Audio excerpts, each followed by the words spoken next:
The current Iowa-Missouri project started from just a large boundary survey. We started on a project that bordered the state line. We started to notice some problems with the markers that we had found that are marking the boundary between the states. And one of them in particular, we kind of thought maybe might be considerably several feet off.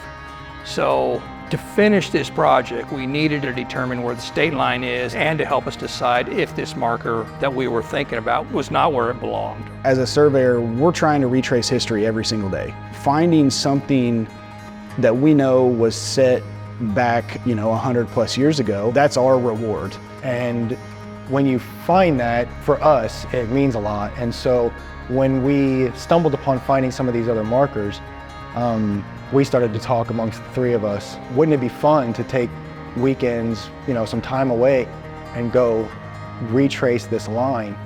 And it paid off. It's important to know your boundaries as an individual, but also as a state for taxation, for knowing where to build a house, where to build a fence. There's a joke, good fences make good neighbors. It keeps somebody from overstepping their bounds. A lot of people have heard of the honey war between Iowa and Missouri. It had to do with Missourians or Iowans cutting down trees that the other party didn't believe was theirs to cut down. It was like a mini war. Militias were being brought together to try to argue where the boundary is. It'd be between Decatur County and Mercer County residents, where it escalated so much to the point that an Iowa County sheriff arrested a Missouri resident whenever he was strolling on the south side of what he thought was the state line road. All of a sudden, the Mercer County sheriff showed up and arrested the Iowa sheriff for trespassing.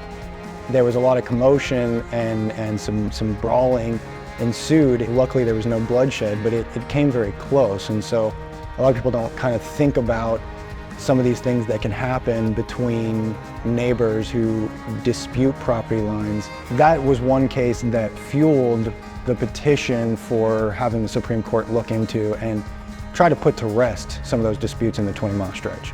Then the Supreme Court commissioned the U.S. Coast and Geodetic Survey to go out and resurvey this line.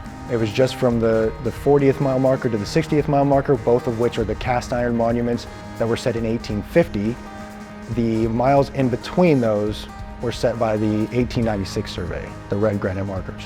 As we were surveying from the 40 all the way to the 60, we found these old granite monuments leaning, but sometimes there was two of them that we found to be moved. We think they've been moved because of the road.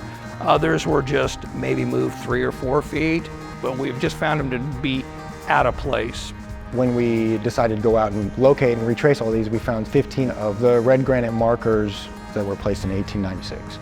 Phase one, on the ones that didn't need moved or restored, we have already set out witness ties and stuff for those monuments. When we had good success finding those markers, we decided that we should go about contacting the state of Missouri, and the program that we entered in with them is part of their remonumentation program. What they do is when a surveyor finds a monument that can be tied back to the original surveys, they want them to create a land corner document that gets filed in the repository with the state so that that position can then be perpetuated over and over again in the future so that it's not lost.